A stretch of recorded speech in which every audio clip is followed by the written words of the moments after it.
What's up, you filthy flapjacks? My name is Wes, and you're listening to the Ear Coffee Podcast.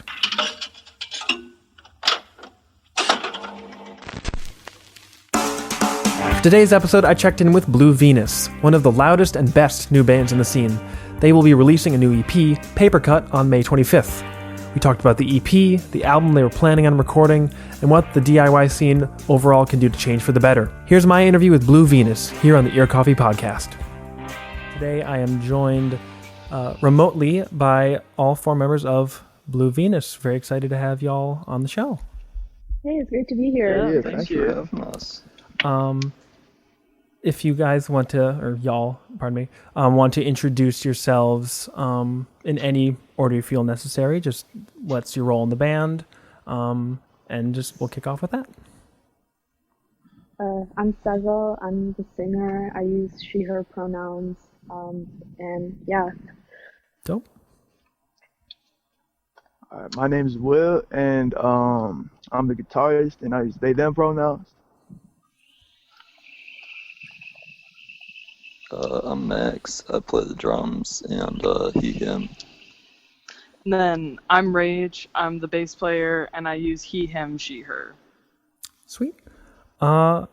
Since with a lot of the bands we talked to, this is kind of our first time hearing like the full history of the group, but I always like to ask, do each of you have like a first really formative experience with music? Like, what were your key kind of first experiences with music that made you want to pursue it and like actually like, you know, form a band eventually and play music instead of just kind of passively enjoying it?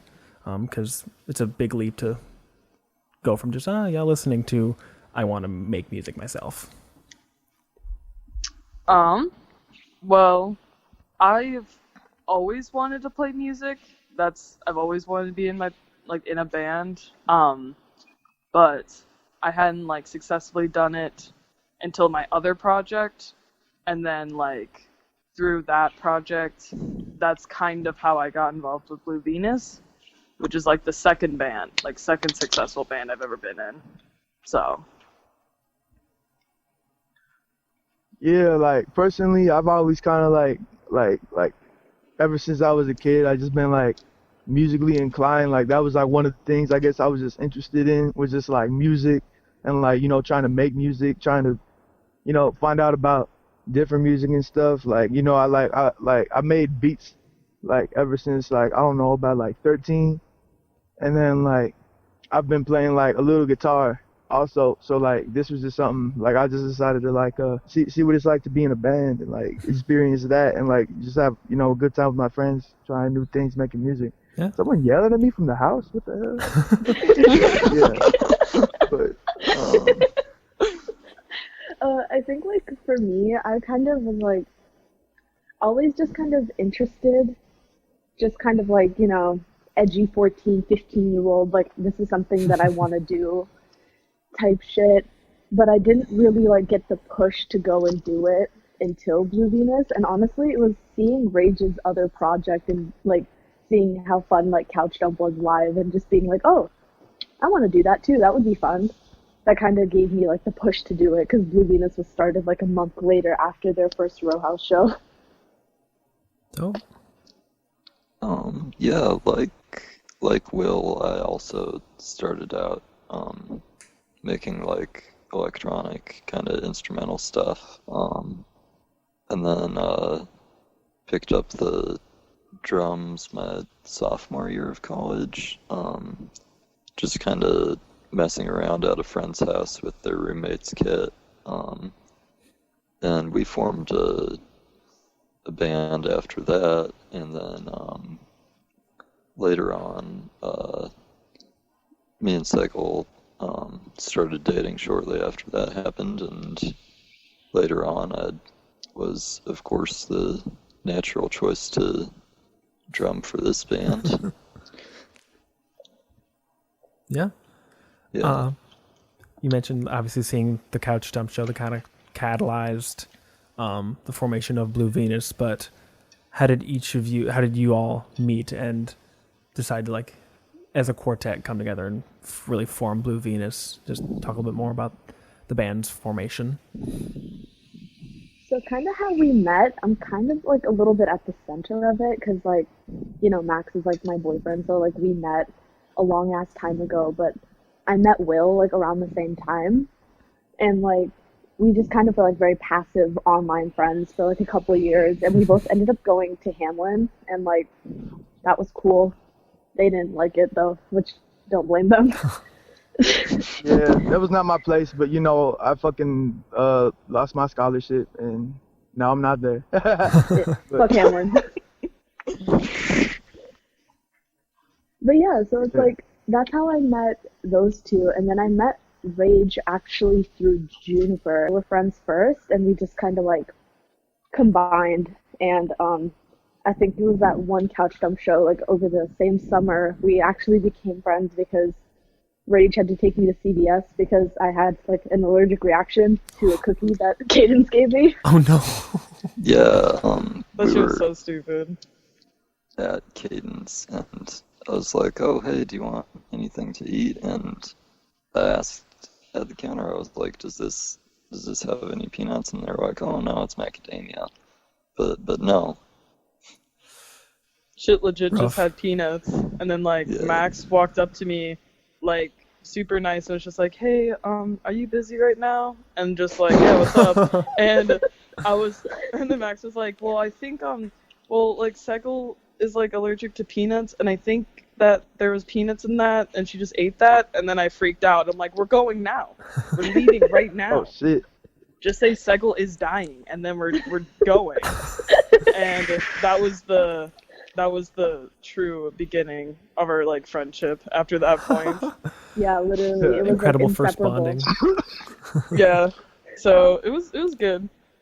You get a lot of bonding through a near death experience. Yeah. So Do you really know someone unless you've driven them to the hospital or like to the ER? It was exactly. literally just CVS. Like Rage is over exaggerating. Because you know Rage is like Shit. basically band dad. So like you have to like he's the one that checks up on everybody and is like, "Are you good? Okay. Are you good? Okay." Like, What are do you near need? death, but like in a good way or like in a bad way? Yeah, like because I'll join you, but are you like bad dying? I feel like we all have our own little dad role in this band, not even gonna lie. It's a band of dads, yeah. Just a Literally. some band people- of dads. Some people provide the responsibility, I provide the irresponsibility. You're like the dad that's like, okay, if you're gonna do it, just do it at home. Like lets the kids do whatever. Exactly. That's funny. Cool. So yeah, the band formed kind of late spring, early summer of last year, 2019. Just to get my timeline right. Yeah. Fall. Fall, yeah. More like It fall. was like More like fall. October, I think. Yeah, like September, October. Okay. September, October. Yeah, because October is when you started uploading the demos. Right. And were those all posted at once, or like I think Wings was added later, and you just were kind of updating it as you were recording? Yeah. Yeah. We Yeah. record stuff kind of immediately after we come up with it. Mhm. Yeah, like, And then I go and process it on my computer and try and get the quality up as much as I can, and we just kind of drop it on there. Yeah. right. I guess the music that we've released so far hasn't been like so much like what am I trying to say? Like a planned out release as much as like we recorded this, we have something to put out. But Yeah. we do have like bodies of work that are coming up. Mm-hmm. Yeah, we'll get more into that a little later. Yeah.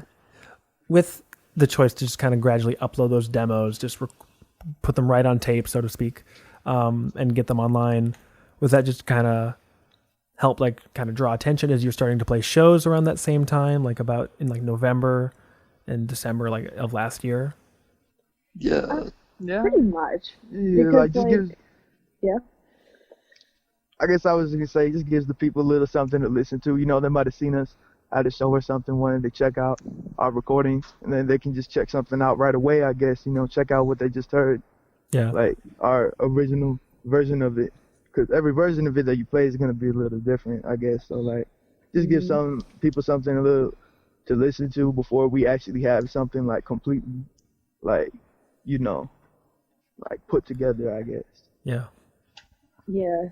And then another thing, kind of like the way I was thinking of it as well, is like if bands like want to like play with us and they haven't heard what we like sound like before because they haven't gotten a chance to like catch one of our shows or whatever, you know, like having some stuff up to be like a reference point of like, okay, how do they sound? Like, what is their energy? Like, what do they stand like for? And kind of having that little like those couple songs to kind of to basically just like lay out what we're about, I think was something that was really important to us as well. Yeah, even just for like the people that are booking shows and like the other bands.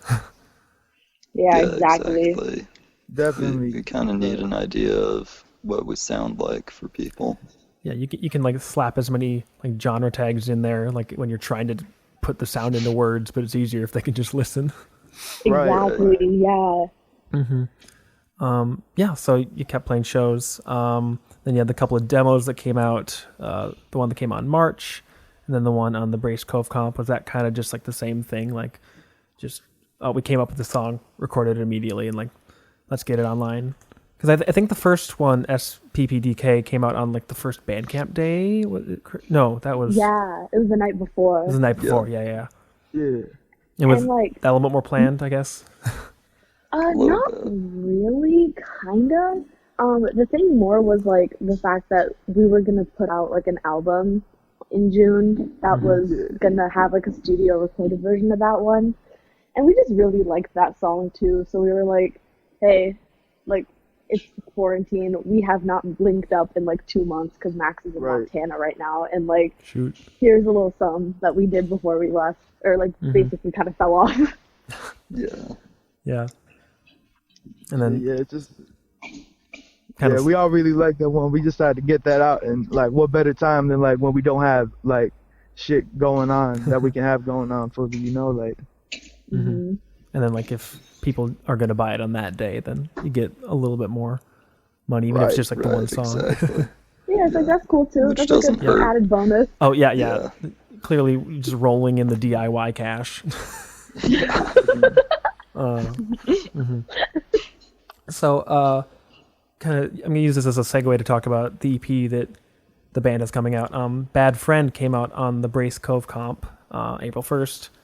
Awesome comp, 40, like seriously massive. Originally, I think you mentioned that Bad Friend was going to be on Paper Cut, which is the EP coming out, but it isn't on it anymore. Was that, correct me if I'm wrong, but Oh yeah. Yeah. was there a reason why you wanted to either save it for later or just kind of let it be on the comp for now? Well, we figured, first of all, I couldn't get like a great master of that one. I was having a lot of trouble getting the vocals up on there and all that stuff because we really only had like a phone recording, like a voice note of that one to work with. So that kind of made it pretty difficult. And then also we were thinking like we probably don't want to be pulling any attention away from the comp because it's for a good cause, and we'd rather have anything from that song going to them than to our own pockets. Yeah, even like a couple months later, Yeah, people are exactly. still able to buy it. Right. Cool. And with the just remastering the 3 songs that were uploaded as part of the demos, were those are slightly different recordings, or were they just like remixed versions that Max you did? Because I think like the song lengths and like sound are a little bit different. Some of the lyrics are different. I mean, it's the same bass recordings, I think. Okay. I just I mean, the ones we uploaded, I really did as quick as possible, just to have stuff out there. But these ones I actually took a little more time with the compression and EQs and everything, and got them sounding nice and crisp. Yeah. With putting out the EP, especially kind of like deciding to do it so last minute, was that just like to kind of fill the void that the album was going to fill?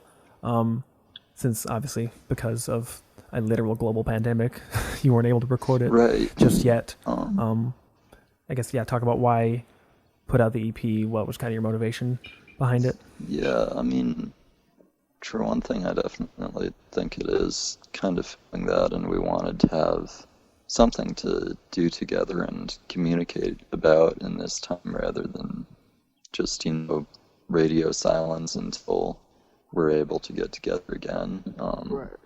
And then I think we were also hoping that it maybe allow us to get to a broader audience because we want to put it on more services than just Bandcamp. Yeah.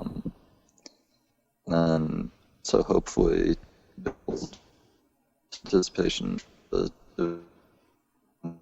happen hopefully before too long now, but we can't really say.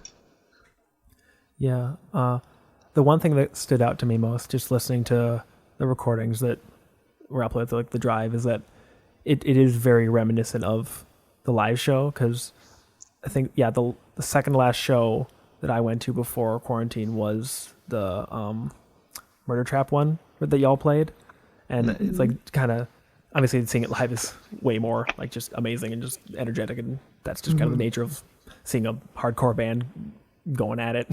But I think, like, yeah, the recordings are definitely kind of, as much as an EP and just like a 10-minute EP can like capture that, I think it does that. And was I guess with your intention with the recordings, is it to like really just embody what y'all are like live, or was it, because I know some bands try to do more different, try to play, do things a little more differently when for recordings versus their live shows, while other bands are like, no, we want people to feel like they're at a live show when they're listening to our music.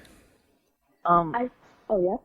Well, I guess, like, I kind of feel like there is that too. Like, we definitely, like, want to, like, record and present our music how you would see us live. But, like, I think it's also, too, we're kind of, like, maybe a symptom of that is kind of, like, we're working with what we have under, like, the conditions that we're kind of under, too, given that we can't meet up on a regular basis anymore and re-record some of them or like record different music.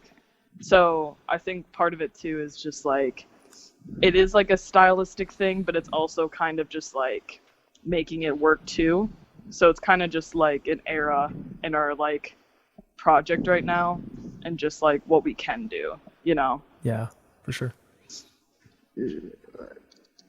And I think like in even kind of just any recordings that we have, like even just like within like our little demos folder, we do kind of just like inherently have that like similar like live showy energy, because like even just in like the 10x10 practice space, we kind of all just bounce off of each other and like put as much energy into something as we would like if we were doing it live, you know? Because it's like that's just how we all know that we're going to be like the most comfortable and like confident with what we're doing, is if we're like putting like our whole back into it, even if it is just like a demo, you know?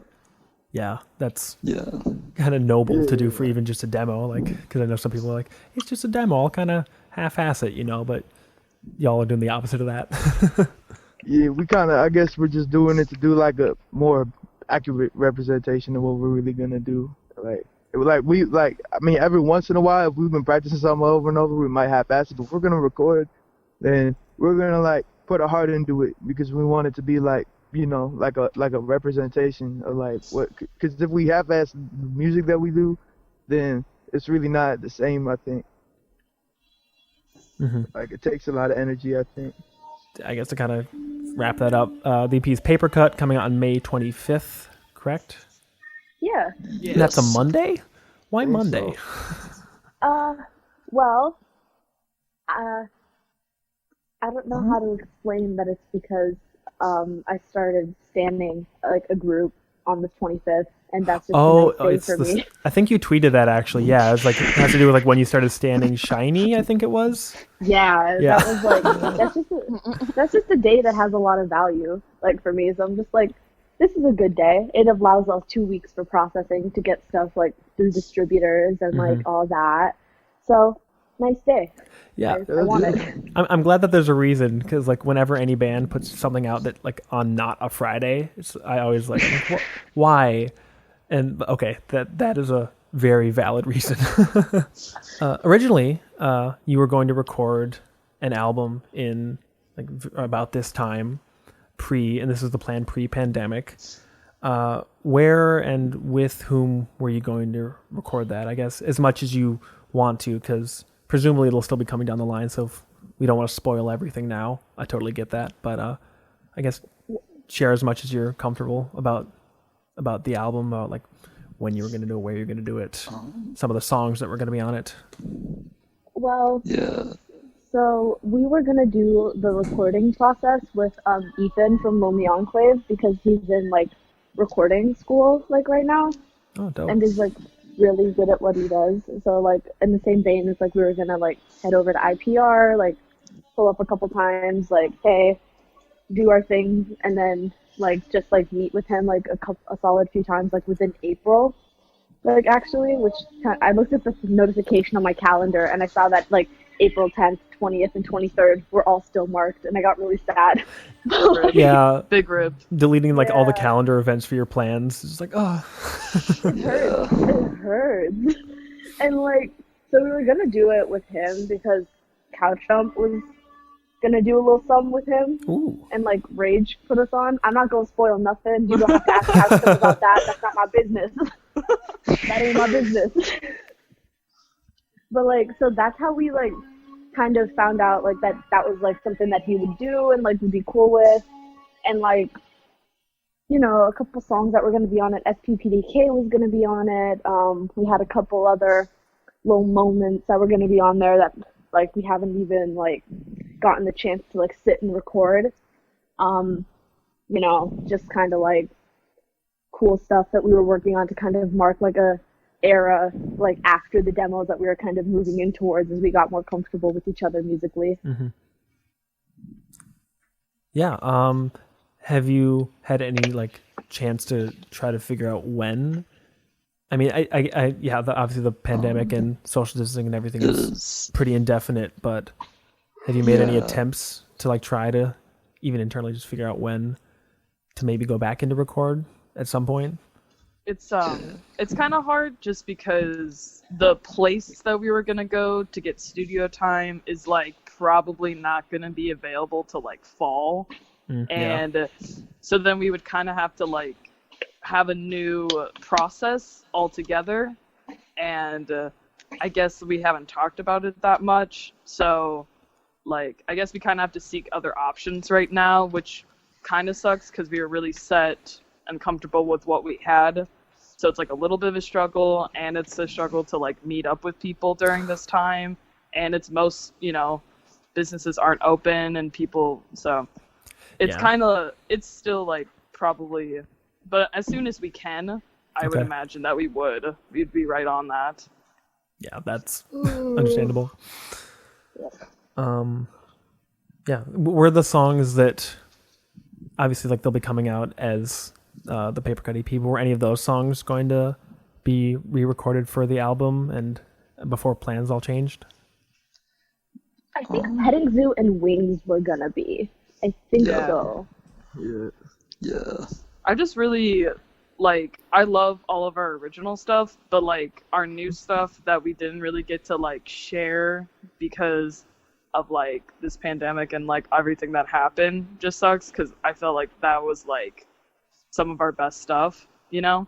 And Yeah. I just kind of like want to reach out for that more, you know? But Yeah. definitely like re-record some of our older stuff because, you know, I still love it. Yeah, you don't want to like dwell on the past too much, but also want to give a proper tribute to the stuff that you're like still proud of and still want people to have access to, I suppose. Cool. We'll move on from that before y'all get too sad, because that just sucks so much. And I think like when you first mentioned it, like, oh, we were gonna do it now, but now we can. It's like, oh, damn that. Yeah. But I can't even imagine. I'm not in the band. I don't. My level of sadness isn't nearly the same. The next thing I kind of want to talk to you about is a lot of bands and like band members are really politically engaged, but they kind of keep that on Twitter or keep that like they don't really connect it with their music. So, like even if they're tweeting like all and like sharing all like a bunch of like Bernie Sanders, like leftist or like political stuff on their social media, they aren't connecting that with their music. And there's some exceptions, and but I think Blue Venus is one of like is probably like the most explicitly political band, at least that I've come across, in all of DIY. And if you have any like recommendations for other like super political bands, hit me up.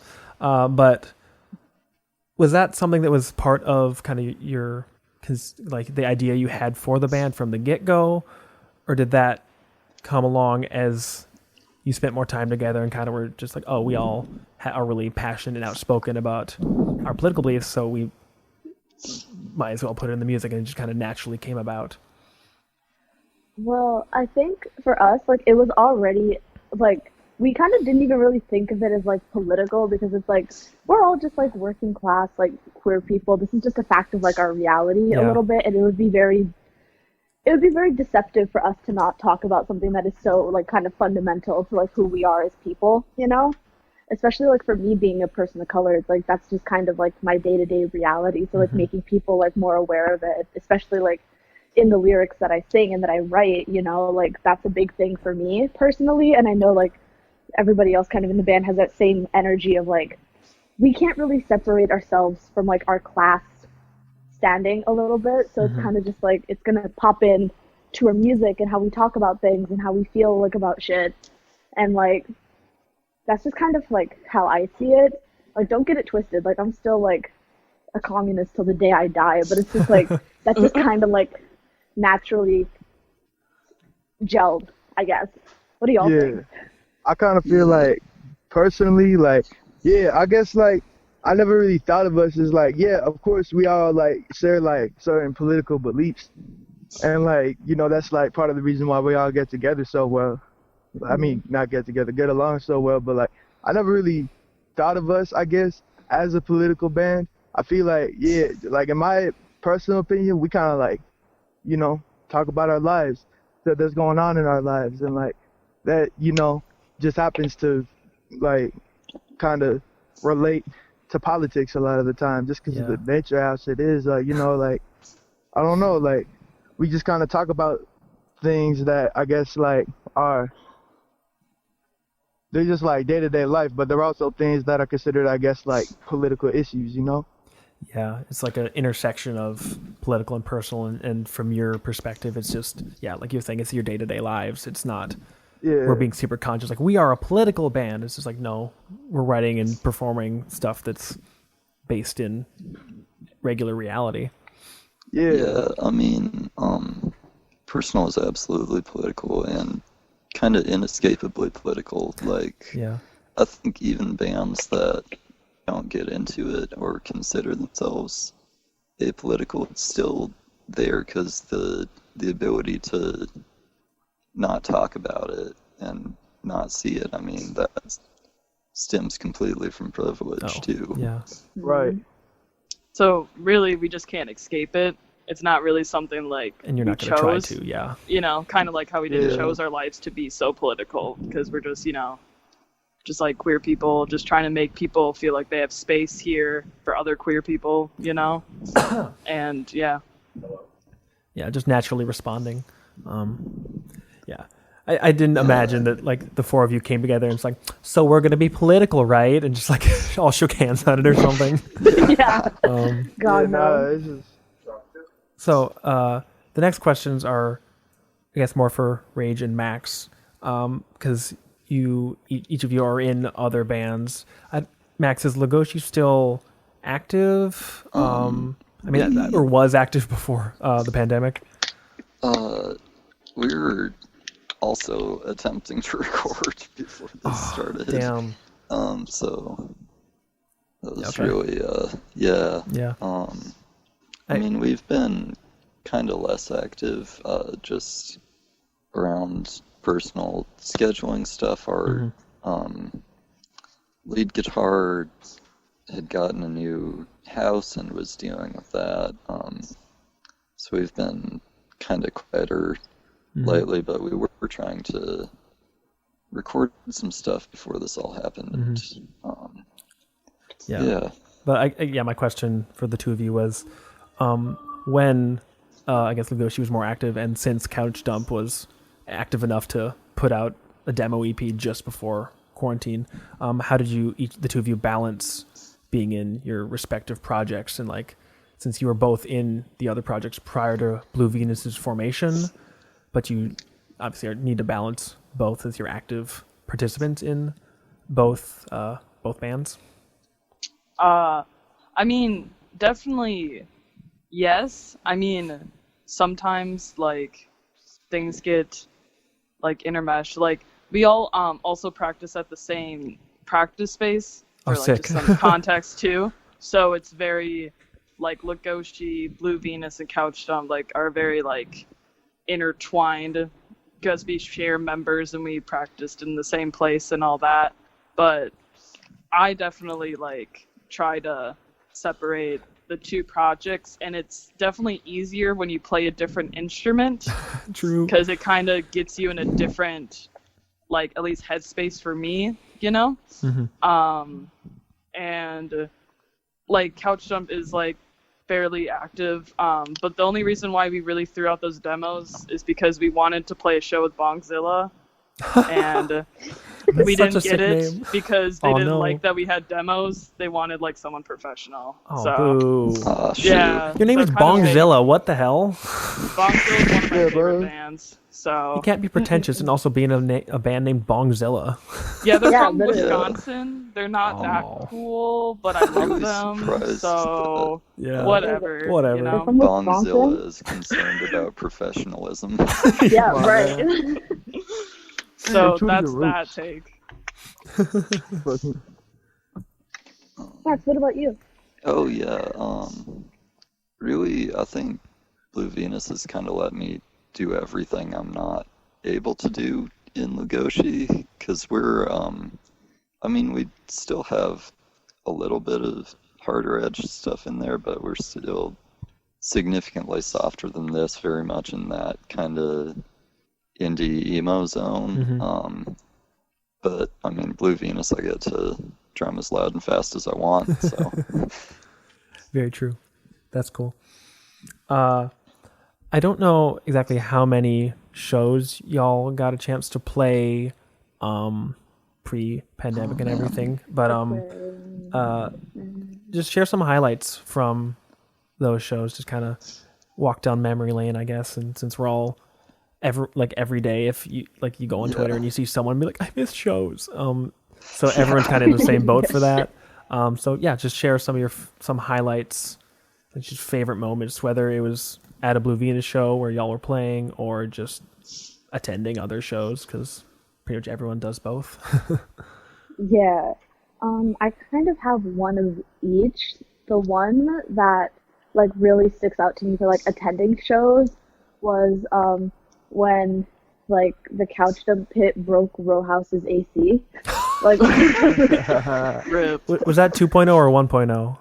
I think 1.0. Yeah, that was one of the last 1.0s. Yeah. It was the end of 1.0. Yeah, because I remember I was at the last 1.0 show and they were talking about how their AC had just broken and like they were getting it replaced or something.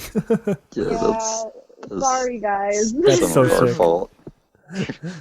And like it was like that show that I knew that like I want to do this, you know? And like it's like, yeah, we played like 1 second, I'm queer, I can't do math. 9 shows-ish before shit fell off. And I think, honestly, like, the one that kind of encapsulated the energy that I felt at that, like, Row House show was the one that we played at the Murder Trap. And that's just, like, that was, like, a cultural reset, you know what I'm saying? Like, that was, like, a wrap. Because, like, there's just, like, because we had always had, like, pits at our shows. That's just kind of, like, our thing. Like, this is like an inevitability. Like, we know that that's gonna happen. But like seeing like an entire like massive group of people like move as like one unit in a garage. Like, exactly. Like shit hits different. You know? And that was the biggest show like we had ever played as well. So it was like really cool to feel like people being like receptive to us like that. So for me, that was just kind of like the biggest thing. It was just like, I just like seeing out there, like when there's like really big energy, like it fuels me too. So it's kind of just like symbiotic-ish, you know? Yeah. So that was my kind of, my highlights. I think another Blue Venus highlight, other than the Murder Trap show, because that's probably like my favorite, was our first show. It was actually really good, and that was like really, I don't know, it just made me feel really positive about like what we were doing too, just because like our first show also went good because it had a lot of that energy. The only thing that was like kind of weird was like Cadence is like a weird place to play, but Yeah. it's feeling, I don't know, I just felt like we had a lot of support from that too, and it just felt like, all right, we're in like in the right direction. And then like when I kind of felt that, then I was like, all right, this is what we're doing. Like I had a better understanding of like what our group and what we were bringing to the table, I guess, essentially, once I like saw it, you know? Yeah. Especially for a first show, that's like extra sick. Right. Yeah, exactly. So that's why I was like, this is just like an overall good sign for me. And I don't even know, like, I don't even think I can pick like what like favorite just show I've seen in general, because like there's just so many. I guess the time I saw, what was it, Black Velvet 1000, that was pretty sick. Oh, But hell yeah. you know, but yeah. Yeah, I think Murder Trap Show was probably a favorite too. I think that one had like the energy, I guess, that we would most want to have at our shows of any of the shows. Like, you know, like that one was just real solid. You know, there's been some like there's been different shows, you know, ones that are kind of cool, some that are kind of weird, you know, like, but you know, we just always bring our best energy, and we just like try to, you know, do our shit basically, like every Period. single time. I think really my favorite experience playing with Blue Venus was also at the Murder Trap show. Unanimous. Nice. It was, Yeah. Same We all brain. agree on it. It was that long ass Cycle Furby. were- it's Beelzebub's power. Yeah. Period. Me and Cycle were sitting around afterwards and had this person come up, and we'd finished the set with this song called First Gen that Cycle wrote. And this person came up and talked to Cycle and was like, hey, I'm also the kid of immigrants, and this really hit home for me. And that was just really, really great to see that we were able to resonate like that. Yeah, oh my god. That's wonderful. Yeah. Yeah, and then my favorite thing, seeing shows, sorry it's not local, back in my hometown in Missoula, a couple summers ago, I saw a death metal band play in a guy's kitchen. Yes. Yo. Hell yeah. Yes. That's where death Making metal bands omelets. belong. Yeah. Making omelets. Peak. That- Golden. There's like Joe was telling me about like this series that like I think it's like some label does where like they just have like metal bands like playing like tiny dive bars, like weird like house shows, and like even though like they had like Mastodon playing in like a dive bar. That's tight. It's like that just reminded me of that. Just super loud, Yeah. just filthy bands playing in like the tiniest weird spaces. Hell Honestly, yeah. Metal Kitchen. I'd It like was it if really- someone would invite us to their kitchen, just to Yeah, do a little goal. set. Like anyone who wants to throw that out there for us. There's You like know? some shows where like I don't remember where it was, but like a band did play in a kitchen like in like January or something. I think like in like Casual played in like someone's living room. So Nice. Oh yeah, that's the band to do it. If anybody, it should be Casual. That's Oh, fucking yeah. cool. they could like Good play name. anywhere and I will be there. Like Facts. yeah. Period. Sweet. Kind of going in the opposite direction a little bit. What are what is a thing or some things that you want to see change in Twin Cities DIY? Because every band's had different experiences, and I mean, we can all agree that there's always like a certain number of problems, but every band has had a different experience that has informed like how they feel about that. So, especially given how just hell yeah outspoken y'all are, I'm like, tear the scene to shreds for all I care. Like, I've been waiting for this question. I've been waiting for this one. Oh shit. First of all, anybody who's rich, I don't want you here. Go away. You're boring. I don't want you here. Get out. Facts. Choke. Period. Second of all, any of those, like, I'm just tired of people appropriating AAVE in the scene, to be honest. Like, just like, I can go on anybody's Twitter. You're like, y'all don't know black people. Why are y'all saying finna? Like, stop lying, bro. Like, Yeah. like, stop lying. You know what I'm saying? So it's you don't say that out loud, and if you do, you should stop. Exactly, because they don't sound natural. Like, they're from, like, Minnetonka. Who are you lying to? But, like, yeah, and, like, I think also, like, kind of, like, the reduction of, like, bands that have, like, AFAB people, like, not even women, by the way, as, like, oh, this is, like, a femme band. This is girls doing music. This is da-da-da-da-da. Yeah. Like, no. I saw the We're tweet from not. like 3 a.m. So, Yeah, I was angry. Hoes were mad, and I was hoes. Jeez. Like, I was stressed. Fucking. jeez. But yeah, that's my thing. No racist. Get your money out of here. We don't want it. And stop being sexist. That's it. That's all. I'm simple. Should be What do y'all simple, think? you know. Yeah, basically that. Like, you know, like, it's a lot of, I don't know, like, it's a lot of people that kind of, like, live different realities than us, I guess. That's one way to say that. I don't know, like, people are just different. I mean, it's not always a bad thing to be different, but when you're, like, kind of, like, a little bit disconnected and shit, you know, like, Yeah, like they have a different background, but they act like they don't. Oh yeah. Right. Yeah. In order to, like, oh my god. Yeah, I have DIY cred. It's like, shut up. Your dad paid for all your gear. Literally. Paid for the people are trying to be lessons. The lessons you've been artists taking since without age 11. Seriously.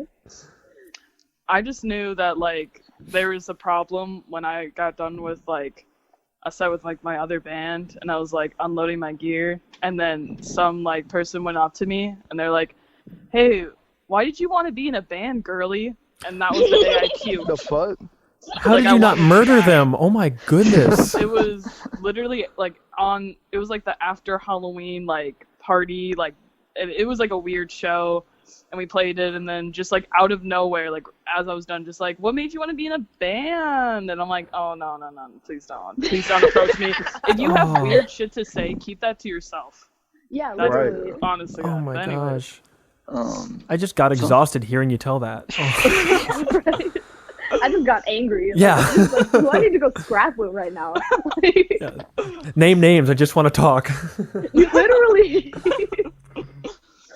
Max, what about you? What's yours? yeah, something I'd really love to see is more inclusion of other genres, especially hip hop, because I think that's something that really embodies the whole ethos of DIY. I mean, if you want to talk about doing it yourself, you can do that with like a laptop and a microphone Yeah. really Facts. easily. Facts. You know, Yeah. so I Let's- think it's incredibly accessible, but we don't see it. Like I think I've seen a hip hop act play at somebody's house like once.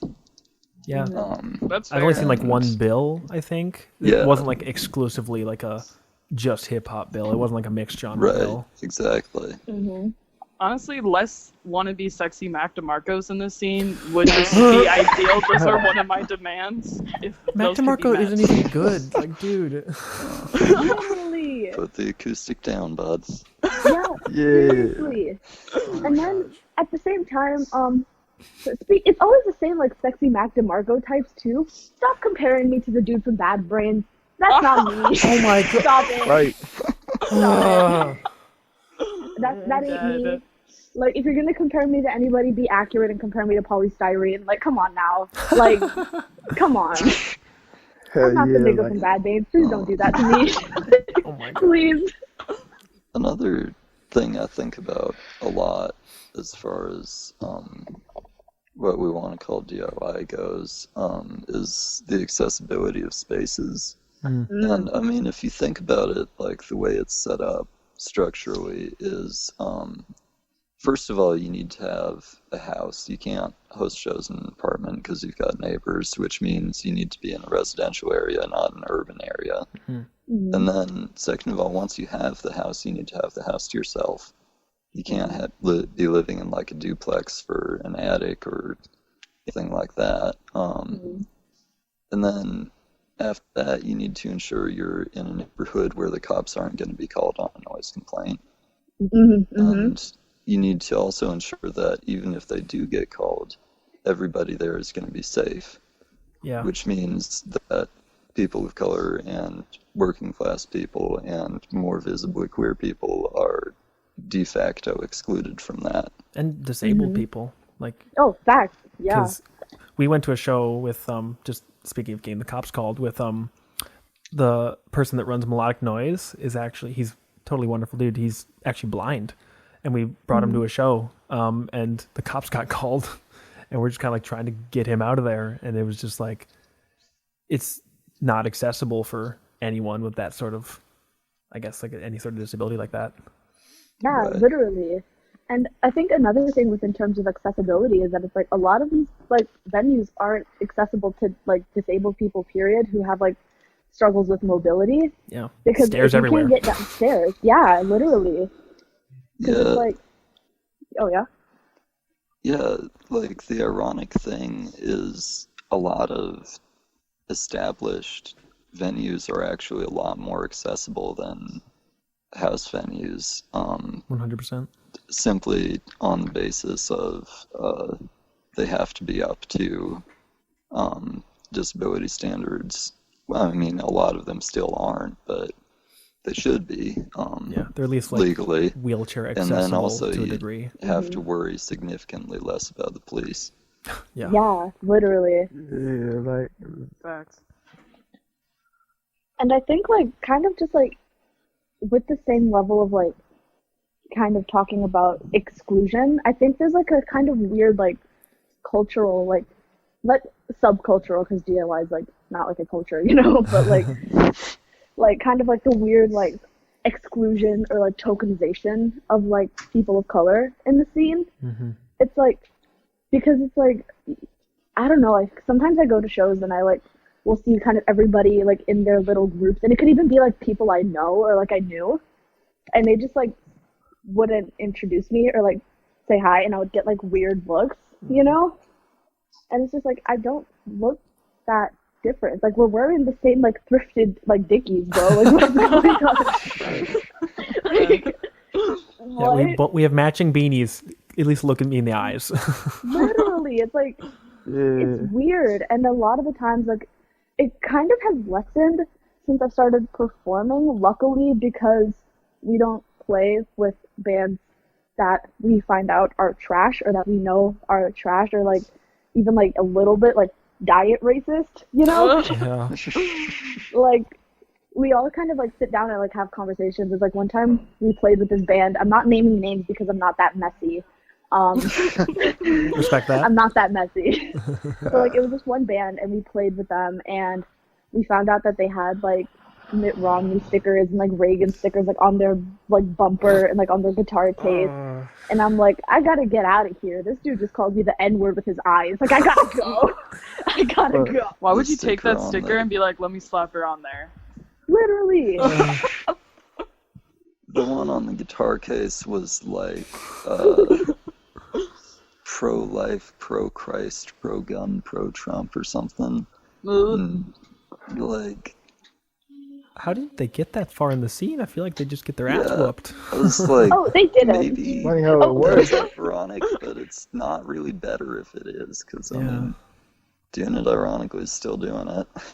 Yeah. you still putting that message out. Like, it's this, the scene is just it's like basically like, how are you like who you say you are, and like this DIY person that's all about the people and shit. You don't know, like, first of all, like, you don't have any black friends in real life. Second of all, you fucking you like shit. You probably don't even know that many people that aren't like you. Period. And you fucking not like either the fact that someone could get that far being like that, being like some type of like Mitt Romney supporter, like Trump supporter or some shit like that in that scene is like, are we who we say we are? Really? If that kind of person just thrives, Yeah. like like that scene is like it's kind of hypocrisy, I guess I would say, you know? Yeah. Exactly.